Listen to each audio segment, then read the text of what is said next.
you very much.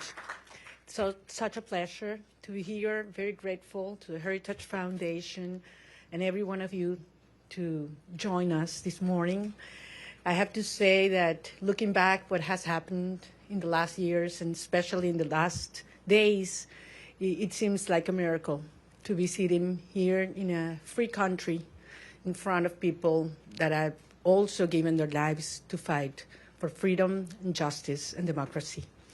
And that's why I am very honored, not only with the Heritage Foundation, but with every single citizen of this country that has welcomed us and has honored the immense struggle that the Venezuelan people has fought for so long.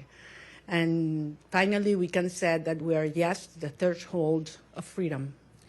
On January 3rd, 2026, a new milestone was achieved, and we are definitely now into the first steps of a true transition to democracy that will have not only immense impact in the lives of all Venezuelans, those who stayed in our country, those who have been forced to flee around the world, but that will have immense impact in the region, in our hemisphere, and I will say even further in the whole world.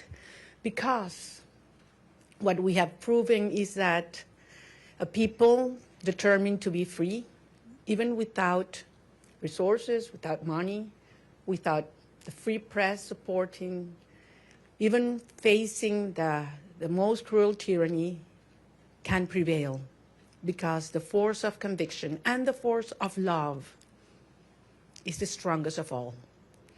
I am very proud to be part of these generations of Venezuelans. Most of them have never known what it means to live in freedom or what it means to be part of democratic society, but they have risked their lives, their loved ones, everything they have, because they share that dream to live in a free country. It's all about human dignity. It's all about justice. It's all about love. And it's love for our children, love for our country, and love for freedom that has brought us here.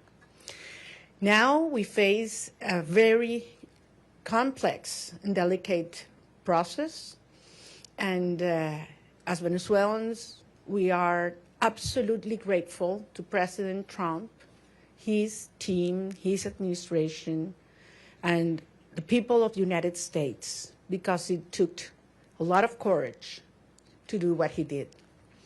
And he did it, yes, on behalf of the American people, but also because he cares for the people of Venezuela. And he told me that yesterday. And I think that was the most important message I can bring back to my country. Tell the Venezuelan people that the American people and the President of the United States truly cares for the life, the well-being, and the future. I'm certainly talking about our political prisoners and all those who have been persecuted, those who are all today in exile. But I'm also talking about those children that are growing without their mothers because they had to flee to send food back, that are growing without education because public schooling in Venezuela works 2 days a week because teachers earn $1 a day and they need to get other jobs in order to eat, that are growing without health and food. And we have the generation that is suffering the highest levels of malnutrition in a century. That's our children right now. And it is because of them. It's because of saving lives that we're doing what we're doing right now. And that's why we're going to win. And the only thing I want to assure the Venezuelan people is that Venezuela is going to be free. And that's going to be achieved with the support of the people of the United States and the President, Donald Trump of the United States. So I'm very grateful to be here. We are facing challenging times ahead. We are prepared to do what it takes as a legitimate government. Edmundo González Urrutia and I have been in communication permanently all these days, and we feel not only with a mandate from the Venezuelan people, and that's why I'm here, and that's why what I convey to the President of the United States, but also with a huge task in front of us to prepare with all our teams around the world and in Venezuela to take over government when the right time arrives. So thank you very much, and I'm more than willing to hear your questions now. So I believe there is a procedure that has been designed, so because we thought there might be some interest today. Thank you very much. It's an honor to have you, Ms. Machado. I'm going to start off with a question, and then we're going to open it up to the press. My question to you, Ms. Machado, is you know the Venezuelan people more than anyone, and that's apparent from the very You know the Venezuelan people more than anyone, and that's apparent from the very strong support that they've shown for you time and time again. I wonder if you could tell us a little bit about, I mean, as you know, your country has been destroyed by socialism, Cuba, Russia, and Iran looting your nation, your wealth. Do you see, and the primary victim of this has been the Venezuelan people, do you see a future in which at all possible, where a free and fair election and return to democracy in Venezuela restores anything but a strong, staunched U.S. ally and a country that leaves behind the shackles of socialism? Well, thank you very much. Can you hear me? I'm hearing like an echo here. Yeah? We hear you. It's fine? Okay.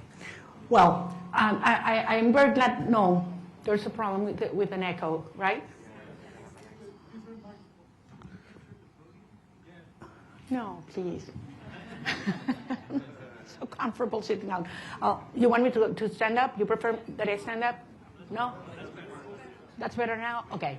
Look, I'm very glad we start with this issue because I understand that there are many concerns regarding the transition in Venezuela and compared to previous events in all parts of the world. And I always insist in the difference between what is Venezuela today compared to Middle East countries that went through change in governments or regimes. We're talking about a society that is perhaps the most cohesive in the region. I would dare to say even in the world. I ask you to think any other society in which 90% of the population wants the same. Not only that they reject the actual regime, but we want the same. There are not religious tensions within the Venezuelan society, or racial, or regional, or political, or social. I mean, there was one longing that brought Venezuelans together, and that was, we want our children back home.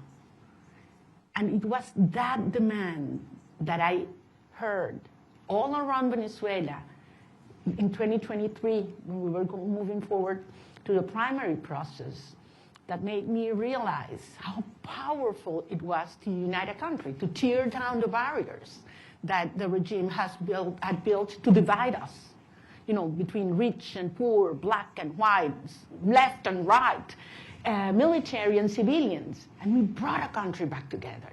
That's why I always said, you know what, Maduro's going to go. We're going to get rid of him one day or the other. What's important is the country that's coming afterwards. And it's a country based on shared values. We want to live with dignity. We want to live with the result of our work, our effort, a society based in merit, and not if you know the chavista who is in certain place at certain time. Women do not want handouts. They don't want to live in give their children a box of food that has a high cost, because then you have to lower your head and repeat what the regime wants you to say or dress as they expect you to dress. They want to live with their job well done. That's dignity. And that's what Venezuela deserves and wants today. And that's what we represent. So, of course, the result of this hard process will be a society based on these values, a society that is profoundly pro-America. And I want to insist on this. Delcy Rodriguez, yes, she's a communist.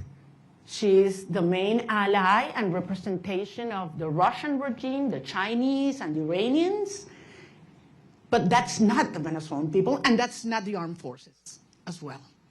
So I am profoundly, profoundly confident that we will have an orderly transition. This is a complex phase we are right now. Some of the dirty work is being done by them. But then the result of a stable transition will be a proud Venezuela who is going to be the best ally the United States has ever had in the Americas.